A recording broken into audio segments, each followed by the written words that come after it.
You don't lack confidence. You lack control over your reactions. And until you fix that, people will keep controlling how you feel without even trying.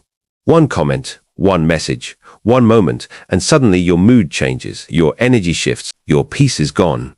Not because something big happened, but because you reacted. And most people never realize this. Every time you react emotionally, you give your power away. So if you've ever felt like, why do small things affect me so much? Or, I wish I could just stay calm, then this will change how you see yourself completely.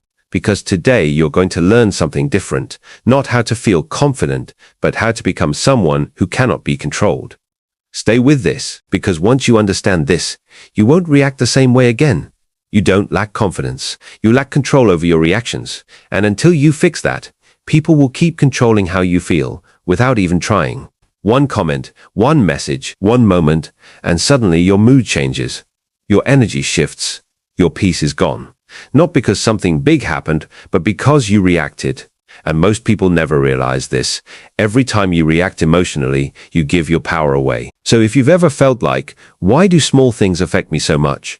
Or, I wish I could just stay calm, then this will change how you see yourself completely. Because today you're going to learn something different. Not how to feel confident, but how to become someone who cannot be controlled.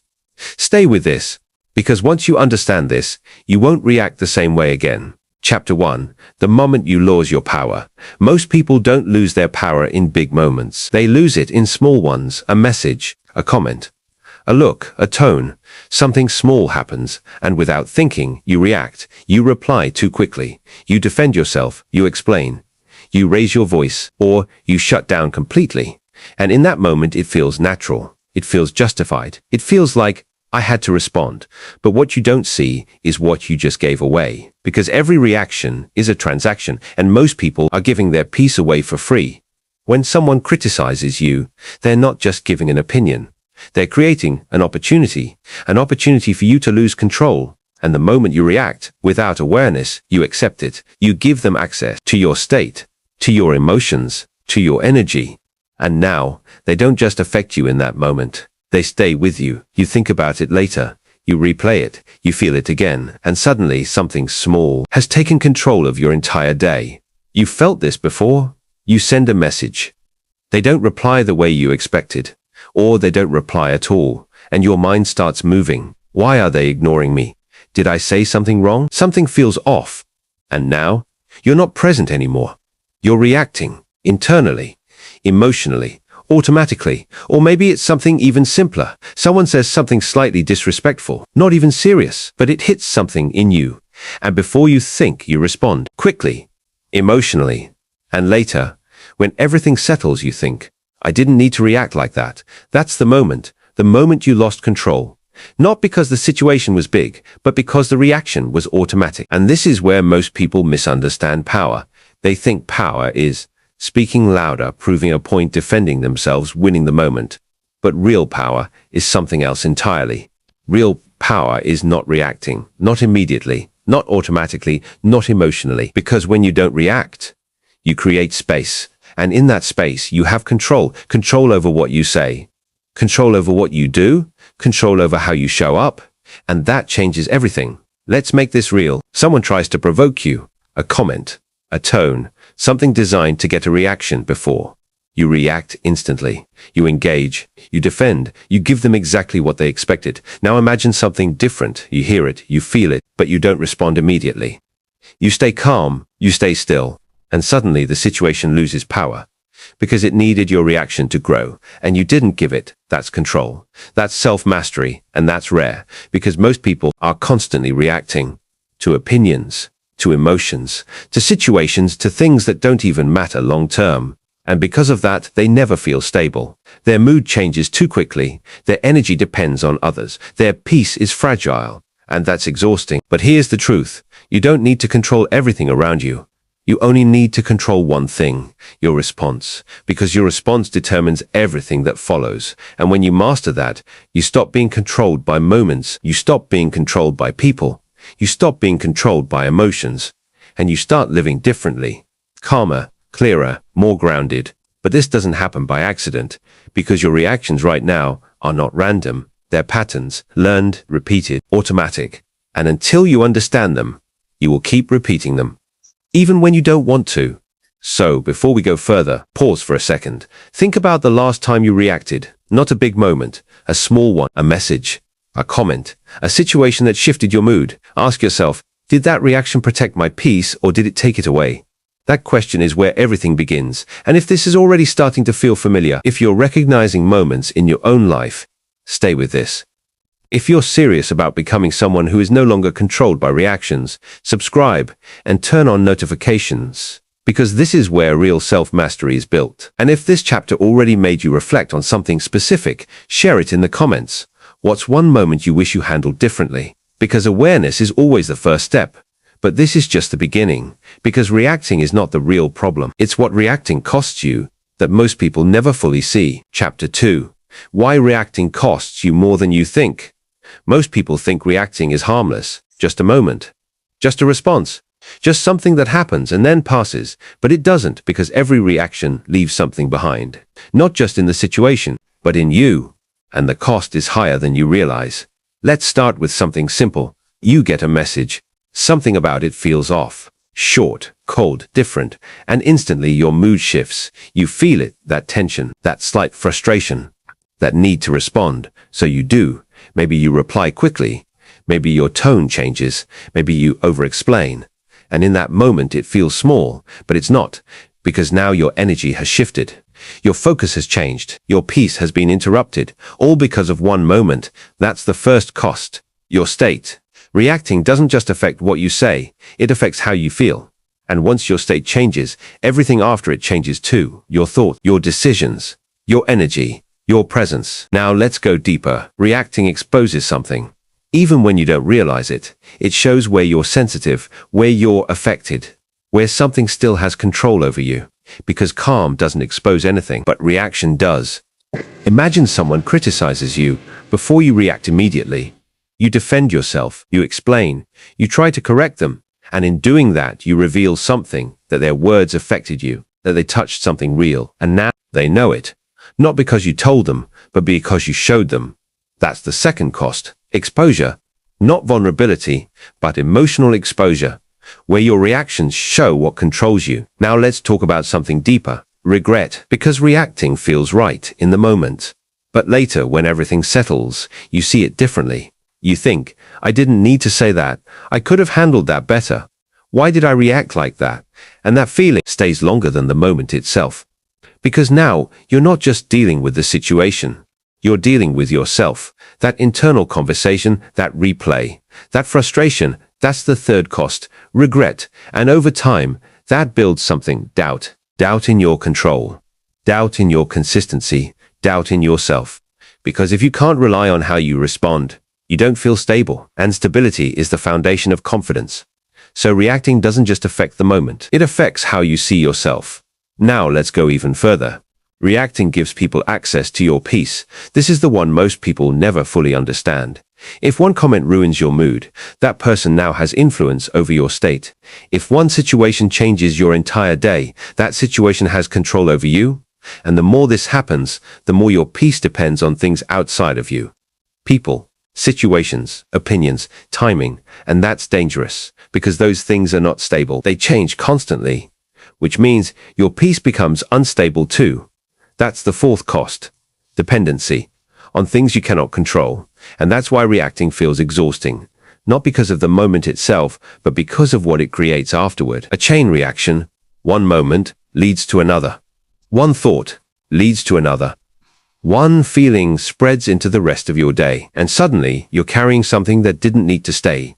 You've felt this. One small situation, and hours later, you're still thinking about it, still feeling it, still reacting internally. That's the real cost. Not the reaction itself, but how long it stays with you. But here's where the shift begins. When you start seeing reacting, not as something small, but as something expensive. Because once you see the cost, you start questioning the response. Before you react, you begin to pause, even slightly. And in that pause you ask, is this worth my peace? That question changes everything, because most of the time, the answer is no. Not because the situation doesn't matter, but because your reaction matters more. Your control matters more. Your peace matters more. And once you start protecting that, you stop reacting the same way. Not perfectly, but intentionally. And that's where everything starts to shift. And if this is starting to make you see your reactions differently, if you're realizing the real cost behind moments you thought were small, stay with this. If you're serious about becoming someone who protects their peace, subscribe and turn on notifications, because this is where that level of control is built.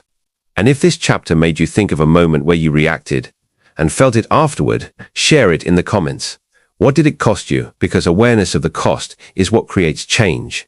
But this is only the surface, because reacting is not just about the moment, it's about what's underneath it, the real reason it happens, and most people are reacting to something deeper without even realizing it. Chapter 3. The real reason you react. It's not what you think. Most people think they react because of what just happened. Someone said something, someone did something, something didn't go their way, and they think that's why I reacted. But that's not the truth. The moment is not the reason, it's the trigger. And a trigger is never just about now. It's connected to something deeper, something older, something your system remembers, even if you don't. This is where most people lose awareness, because the reaction feels immediate. So they assume the cause is immediate, but reactions are rarely about the present. They're about what the present reminds you of. Let's make this real. Someone doesn't reply to your message. Logically, it's just a delay, but emotionally, it feels like something else. You feel ignored, unimportant, maybe even rejected, and suddenly your mind starts moving. Why are they doing this? Did I do something wrong? Why does this always happen to me? And now you want to react. You want to send another message, or pull back completely, or change your tone. But the real question is this about the message or what it reminds you of? Because that feeling didn't start here. It was triggered here, but it came from somewhere else. Maybe a time when you felt ignored, a time when you weren't chosen, a time when someone pulled away, and you didn't understand why, and your system learned something in that moment. Pay attention to this. Don't let this happen again. React quickly. So now, when something similar happens, even if it's small, your system responds as if it's big. That's a trigger, not the situation itself, but the emotional memory attached to it. Let's take another example. Someone criticizes you, not harshly, just a comment, but it hits, and you feel it immediately. That tension, that need to respond, that urge to defend yourself. And you think, I don't like what they said. But go deeper. What did it make you feel? Disrespected, not good enough, misunderstood, because that feeling is the real trigger. And most of the time, it connects to something older. A time when your voice wasn't heard, a time when you were judged, a time when you felt like you had to prove yourself. So now, your reaction is not just about the comment, it's about protecting yourself from feeling that again. That's why reactions feel so strong. Because they're not coming from one moment. They're coming from many. Layered together, stored, waiting. And the moment something touches that layer, you react automatically. Without thinking. That's why it feels like I couldn't control it. Because in that moment, you weren't responding consciously. You were reacting from memory, from pattern, from something your system learned a long time ago.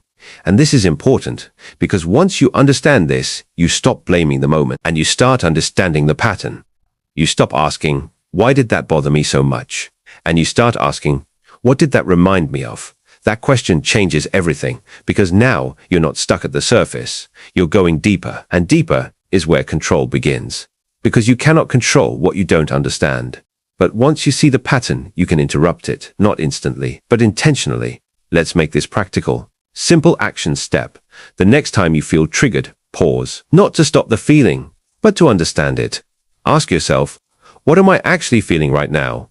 Not what happened, what you feel. I feel disrespected. I feel ignored, I feel rejected, I feel misunderstood. Name it clearly, because naming the emotion slows the reaction. It brings awareness, and awareness breaks automatic patterns. Another step, ask yourself, does this feel familiar? Because if it does, you're not just reacting to now, you're reacting to before. And once you see that, you can choose differently.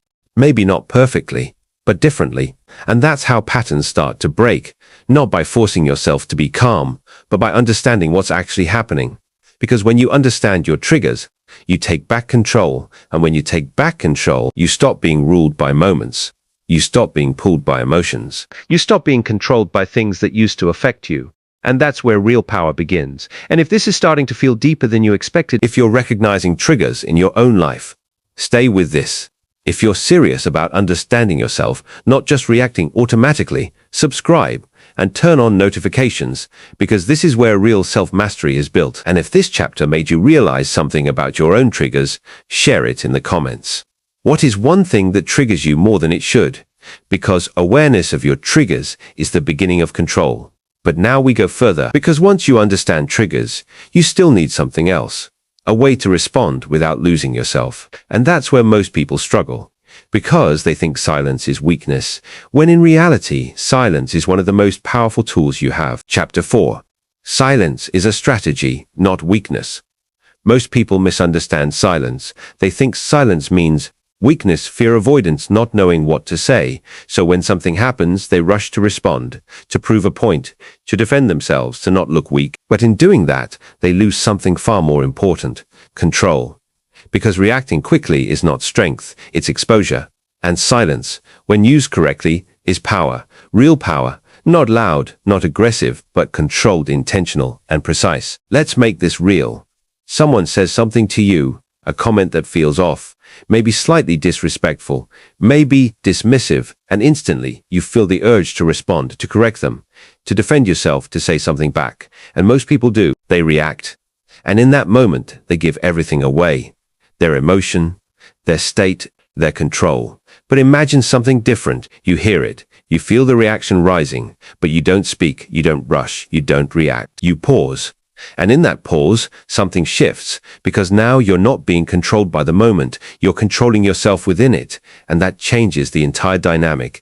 Because silence does something powerful. It creates space, space to think, space to observe, space to choose, and most importantly, space to not make a mistake. Because most regret comes from reacting too quickly, saying something you didn't need to say, responding in a way you didn't mean, letting emotion decide your behavior. Silence prevents that. Not permanently, but long enough for you to regain control. But here's where people get it wrong. Silence is not always power. Silence is only power when it is chosen. Not when it comes from fear, not when it comes from avoidance. Not when it comes from not knowing how to express yourself. That kind of silence is suppression. And suppression builds pressure until it comes out later, in a way you don't control. So we need to be clear. There are two types of silence. One is weak. One is powerful. Weak silence says, I'm afraid to speak. I don't want conflict. I don't know what to say. Powerful silence says, I don't need to react immediately. I'm choosing not to give this energy. I will respond when I'm ready. Same behavior, different intention, different outcome. That's the difference. Now let's go deeper. Silence reveals things you would miss if you reacted too quickly. When you don't respond immediately, you observe more. You see how the other person continues. You notice their intention. You understand the situation more clearly. And sometimes you realize something important, that the moment didn't need a reaction at all. You've felt this. You're about to reply to a message, emotionally, quickly, and something tells you to wait. So you do. You don't respond immediately. You give it time. And later, when you come back to it, it doesn't feel the same. It doesn't feel urgent. It doesn't feel worth it. That's the power of silence. It protects you from unnecessary reactions, from unnecessary conflict, from unnecessary regret. And this is where control begins, not in what you say, but in what you don't say. Because not every moment deserves a response. Not every comment deserves your attention. Not every situation deserves your energy. And once you understand that, you stop reacting to everything. You start choosing when to speak, when to stay quiet, when to engage, when to walk away. And that choice is where your power is. Let's make this practical.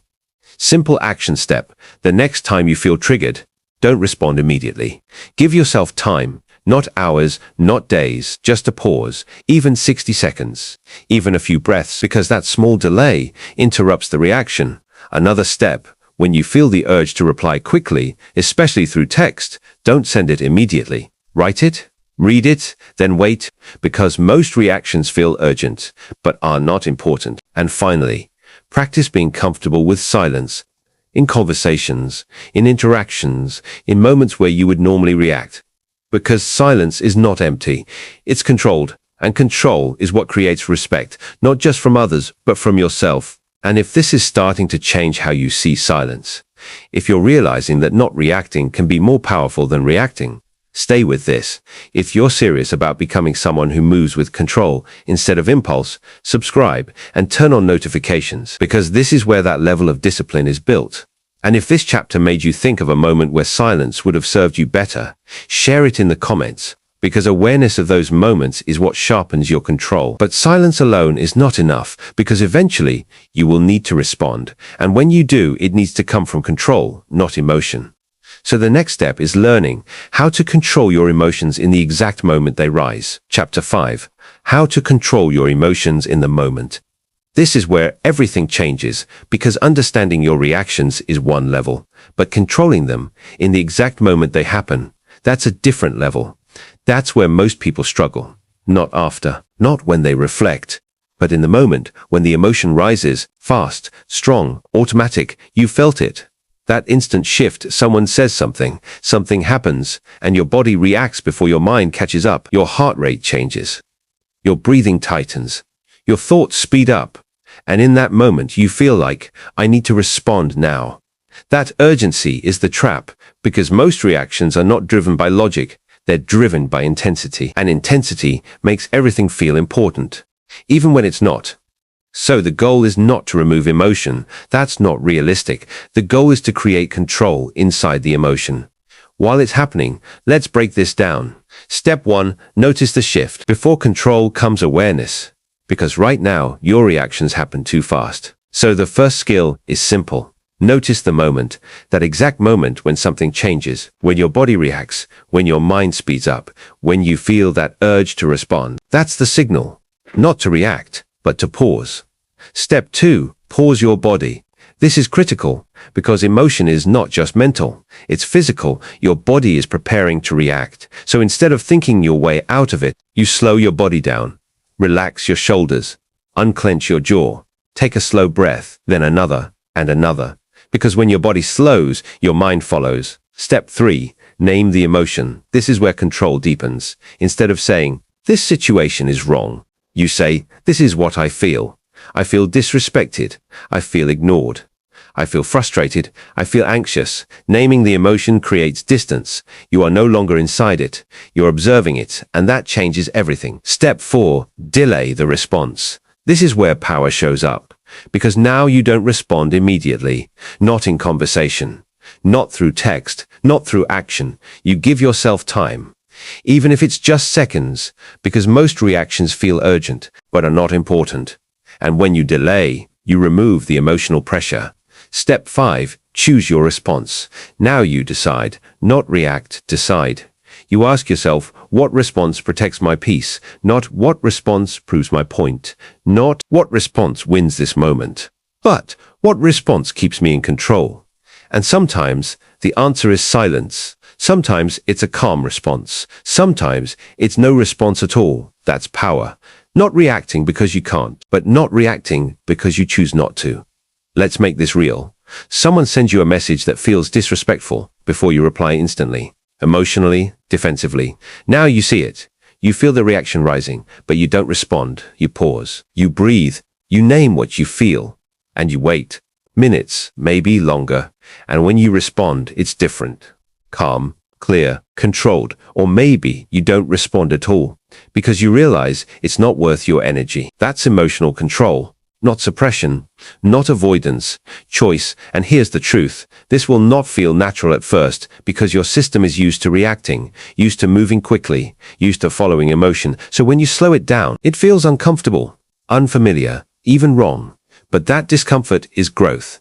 It means you're interrupting a pattern. And every time you do that, you strengthen control, not all at once, but gradually, moment by moment, and over time, something shifts. Your reactions slow down. Your awareness increases, your control becomes natural, and what used to trigger you starts to feel smaller, less important, less powerful, because it no longer controls you. And that's the goal, not to remove emotion, but to remove its control over you. And if this is starting to feel practical, not just something to understand, but something you can actually use, Stay with this. If you're serious about becoming someone who stays in control, even in difficult moments, subscribe and turn on notifications because this is where real discipline is built. And if one of these steps stood out to you, something you feel like you need to practice, share it in the comments because saying it makes it real. But controlling your emotions is only part of this, because even if you stay calm, you can still give people power in a different way by letting them affect your state, your mood, your peace. So the next step is learning how to stop that completely. Chapter 6. Stop letting people control your state. This is where most people lose without realizing it. Not in arguments, not in big moments, but in small, everyday interactions. Because you might learn how to stay calm, but still let people affect you. Still let them shift your mood. Still let them take your energy. And that's a different kind of loss. Because even if you don't react outwardly, you're still reacting internally. You've felt this. Someone says something small. And even if you don't respond, you carry it. You think about it. You feel it. You replay it. And now your state has changed. Your mood is different. Your energy is lower. Your focus is gone. And the worst part is, they don't even know, but they still affected you. That's the level most people don't fix. Because controlling your reaction is one thing, but protecting your state is something deeper. Let's make this real. Someone ignores you. Before you react, you message again. You question it. You overthink it. Now maybe you don't react outwardly. You stay silent, but inside, you still feel it. You still think about it. You still let it change how you feel. That means they still have access to your peace. And that's the problem. Because your peace should not be that accessible, not to everyone, not to every situation, not to every moment, but right now it is. Because you haven't created boundaries internally, you're still absorbing everything. And that's exhausting. Because now, you're not just living your life, you're reacting to everyone else's, their moods, their words, their actions, their energy, and slowly you lose control of your own state. But here's the shift. Not everything deserves access to you. Not every comment, not every opinion, not every behavior. And once you understand that, you stop absorbing everything. You start filtering. You start deciding, what do I allow to affect me? Because right now, that decision is automatic. Everything gets in. Everything affects you. Everything shifts your state, but that changes now. Because emotional control is not just about reacting less. It's about allowing less in. Let's break this down. Step 1. Separate. What's yours and what's not. This is the foundation, because most of what affects you is not yours. Someone is in a bad mood. That's theirs. Someone is distant. That's theirs. Someone is disrespectful. That's theirs. But you take it in. You process it. You carry it. And now it becomes yours. That's where you lose control. So the next time something happens, ask yourself, is this mine or am I taking it on? That question creates separation, and separation creates control. Step 2, stop personalizing everything. This is a big one, because most reactions come from this thought. This is about me, but most of the time, it's not. People act from their own state, their own mindset, their own problems, and you interpret it as, they're doing this to me. And that creates emotion. But when you remove personalization, you remove the emotional charge, because now it's not, they disrespected me. That's how they communicate, and that changes your response. Step 3, detach without disconnecting. This is important, because detachment is misunderstood. Detachment is not caring, being cold, ignoring everything. Detachment is not letting everything affect you. You can still care. You can still be present. You can still engage, but you don't absorb. You don't carry. You don't lose yourself in it. That's the difference. Step 4. Protect your state intentionally. This is where it becomes a practice. Because now, you don't just react less. You guard your energy, your peace, your focus, and you start asking, is this worth my attention? Is this worth my energy? Is this worth my state? And most of the time, the answer is no. But before you didn't ask, you reacted. Now you choose. Let's make this real again. Someone says something negative before it stays with you. It affects your mood. Now you hear it. You recognize it, but you don't carry it. You let it pass because you understand something now. Not everything deserves space in your mind. And that realization is freedom. Because once you stop letting people control your state, your life becomes stable. Your mood doesn't shift as easily. Your energy stays consistent. Your peace becomes yours, not dependent, not fragile, not easily taken. And that's power, not loud, not visible, but real. And if this is starting to change how you see your energy, if you're realizing how much you've been absorbing without noticing, stay with this. If you're serious about becoming someone who protects their peace at all levels, subscribe and turn on notifications, because this is where that level of control is built.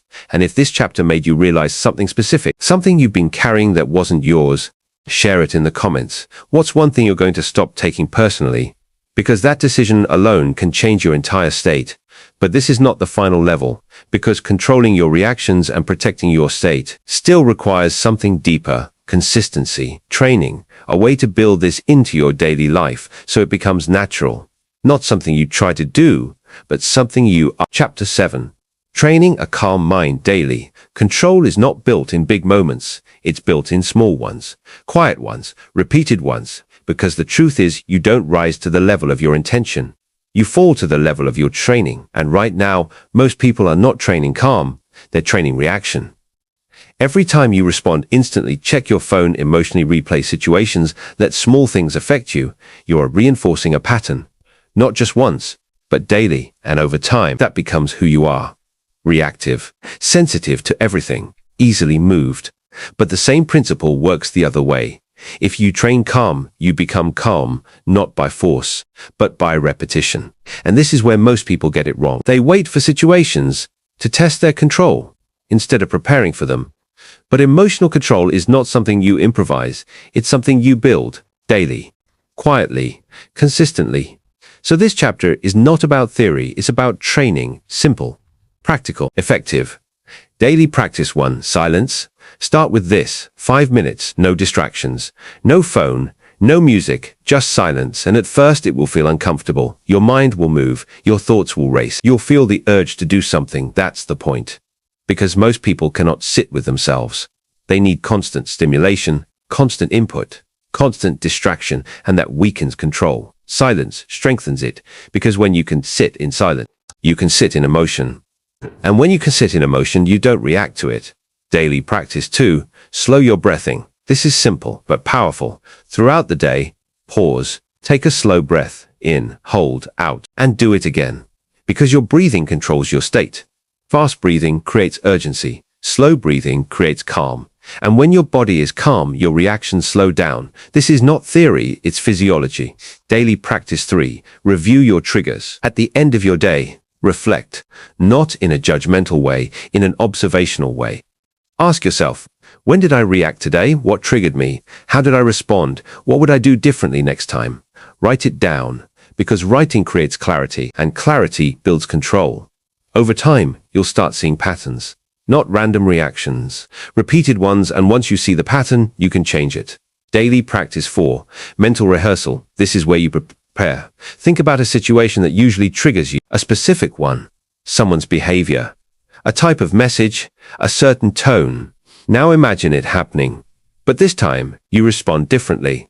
Calm, controlled, clear. You see it, you feel it, you practice it mentally, because your mind learns through repetition, even imagined repetition. And when the real moment comes, it feels familiar, because you've already practiced it. Daily practice 5, delay everything. This is one of the most powerful habits you can build. Don't respond instantly. Not to messages, not to situations, not to emotions. Delay. Even slightly. Because delay creates space, and space creates control. You don't have to reply immediately. You don't have to decide immediately. You don't have to react immediately. And once you realize that, you stop living in urgency. You start living in control. Now let's bring this together. Training a calm mind is not about becoming emotionless. It's about becoming stable, consistent, grounded. So when something happens, you don't shift instantly. You stay, present, aware, in control. And over time, this becomes natural, not something you try to do, something you are, a person who doesn't rush, doesn't react instantly, doesn't get pulled into everything, doesn't lose control easily. And people feel that. Not because you show it, but because you don't react the way they expect. And that creates something powerful. Respect, not demanded, earned, because control is visible and rare. And if this is starting to feel like something you can actually build, not just understand, Stay with this. If you're serious about becoming someone who is calm under pressure, subscribe and turn on notifications because this is where that level of discipline is built. And if one of these practices stood out to you, share it in the comments. Which one are you going to start with? Because the smallest practice done consistently creates the biggest change. But this leads to something even bigger, because once you train this, once you stop reacting, once you protect your state, your entire life starts to change. Not just how you feel, but how people respond to you, how situations unfold, how you move through everything. And that's what we're stepping into next. Chapter 8. When you stop reacting, everything changes. This is where it all comes together. Because up until now, you've been learning control, understanding reactions, managing emotions, protecting your state. But something happens when you actually apply it, consistently, quietly, without needing to prove it. Your life starts to change, not dramatically at first, but noticeably, in ways you didn't expect. Because when you stop reacting, you stop feeding things that used to control you, and without your reaction, a lot of things lose their power. Let's make this real. Someone tries to provoke you. Before you engage, you respond, you defend, you give energy to it, and it grows. Now you don't react, you stay calm, you don't take the bait. And suddenly, the situation ends faster. Because it needed your reaction to continue, and you didn't give it. That's the first shift. Less drama. Not because life changes, but because you stop participating in unnecessary conflict. Now let's go deeper. People start responding to you differently. Not because you told them to, but because your behavior changed. When you don't react emotionally, people don't know how to pull you into things. They can't predict your reaction. They can't control your state. And that creates something powerful. Respect. Not loud respect. Not obvious, but real. Because calm people are hard to manipulate, hard to provoke, hard to control. And people feel that, even if they don't say it. You've seen this before. Someone who stays calm, even when things get tense. Someone who doesn't rush. Someone who doesn't react emotionally. They feel different, grounded, stable. In control. That's what you're building. Now let's talk about something deeper. Your mind changes. Because when you stop reacting, you stop feeding unnecessary thoughts. You stop replaying situations. You stop overanalyzing everything. You stop giving energy to things that don't deserve it. And over time, your mind becomes quieter, not empty, but clear, focused, stable. And that changes how you experience everything, because now you're not constantly pulled by external things. You're present, you're steady, you're in control of your attention. That's a different life, a calmer one, a clearer one, a more powerful one. Now let's go even further. Your decisions improve, because when you're not reacting emotionally, you think clearly. You don't make decisions from frustration, or urgency, or insecurity. You make them from clarity. And clarity leads to better outcomes in relationships, in work, in everyday situations, because now you're not just reacting to life, you're choosing how to move through it. And that's where real confidence comes from. Not from forcing yourself to feel confident, but from knowing you can handle situations without losing control. That's unshakable, because it's built on behavior, not belief. Now here's something most people don't expect. You start letting go of things faster. Situations that used to stay in your mind no longer do. People who used to affect you no longer do. Moments that used to drain you pass quickly because you didn't attach to them, you didn't react to them, you didn't give them space. And without your attention, they fade. That's freedom, not controlling everything, but not being controlled by anything. And this is where your identity starts to shift. You're no longer reactive, easily triggered, emotionally pulled. You become calm, observant, intentional, controlled. And that identity changes everything. Because now you don't have to try to stay calm. You are calm. You don't have to force control. You operate from it, and people feel that. In how you speak, in how you move, in how you respond or don't respond. And that's rare, because most people are still reacting to everything. And that's why this stands out. Now pause for a second. Think about your life right now. Think about the situations that affect you, the people, the moments, the things that shift your mood. Now imagine something different. You still experience those things, but they don't control you. They don't stay with you. They don't change your state. That's what this leads to, not perfection. Control, and control creates freedom. And if this is starting to feel real, if you can see how different your life would be without constant reactions, stay with this. If you're serious about becoming someone who moves through life with control instead of emotion, subscribe and turn on notifications, because this is where that transformation continues. And if this chapter made you realize something specific, something that would change if you stopped reacting, share it in the comments. What's one thing that would no longer control you? Because that awareness is powerful. But we're not done yet, because there's one final level. The version of you that cannot be shaken. Not because nothing happens, but because nothing controls you anymore. Chapter 9. The person who can't be shaken. This is where everything changes. Not just how you react, but who you are. Because up until now, you've been learning control. Understanding your patterns, managing your emotions, and protecting your state. But this final shift is identity. The moment you stop trying to control yourself and become someone who is naturally in control, and that person cannot be shaken, not because life becomes easy, not because people stop testing you, not because nothing ever goes wrong, but because nothing controls you anymore. That's the difference. Let's make this clear. Before something small happens, a comment, a message, a situation, and it affects you, it shifts your mood, it stays in your mind, it changes your state. Now, that same thing happens, and you notice it, but it doesn't move you. It doesn't stay. It doesn't take your energy, because you don't give it permission to. That's the shift. You don't lose control anymore. Not because you're trying harder, but because you've trained differently. And now, control is natural. You don't rush. You don't react instantly. You don't get pulled into everything. You don't absorb what isn't yours. You don't give your peace away for small moments. And that creates something powerful. Stability.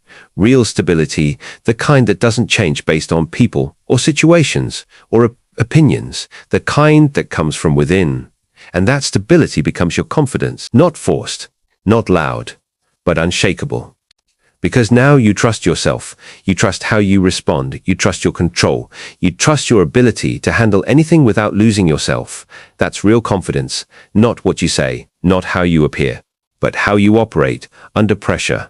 And once you have that, everything changes. Your relationships, your decisions, your presence. Because people feel it. They feel that you are not easily moved, not easily influenced, not easily controlled. And that creates respect. Not demanded, not forced, but natural. Because control is rare. Now here's something deeper. When you become this person, you stop needing to prove anything. You don't need to win every moment. You don't need to respond to everything. You don't need to explain yourself constantly. You don't need validation from reactions, because you are grounded, secure, in control, and that removes pressure. You move differently. You think differently. You experience life differently. Not rushed, not reactive, but intentional. And that intention creates peace. Real peace, the kind that doesn't disappear easily. The kind that stays even when things don't go your way. That's freedom. Not controlling everything around you, but not being controlled by anything. And now, pause for a moment. Think about the version of you who reacts quickly, who overthinks, who lets small things affect them. Now think about this version. Calm, controlled, stable, unshaken. That version is not far away. It's built through small moments, repeated choices, consistent awareness, and you've already started. Just by listening to this, just by understanding this, just by seeing your patterns. So don't rush, don't force it, just continue. One moment at a time, one response at a time, because that's how identity changes. Not in one big decision, but in repeated ones. And before you leave this, there's something important. This is not the end, because once you become someone who doesn't react, who protects their state, who moves with control, something new begins. You start noticing things differently.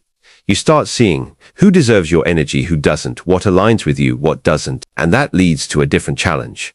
Not controlling your reactions, but choosing your environment, your standards, your boundaries on a deeper level, because control without boundaries is incomplete, and most people don't know how to handle that stage. But that's where your next level is, and that's exactly what we're going into next. So if this audiobook shifted something in you, if you felt seen, if you felt challenged, if you felt like you're ready to become someone who is no longer controlled by emotions, subscribe and turn on notifications, because the next audiobook will take you deeper into boundaries, standards, and protecting the version of you that you're becoming right now. And if something in this book truly stayed with you, share it in the comments. What changed in how you think? Because that shift is where everything begins. And if you know someone who reacts too quickly, who loses control in small moments, who feels like their emotions are running their life, send this to them, because understanding this can change everything. But for now, remember this: the calmer you are, the less power people have over you, and once you truly understand that, you become someone who cannot be shaken. This is just the beginning.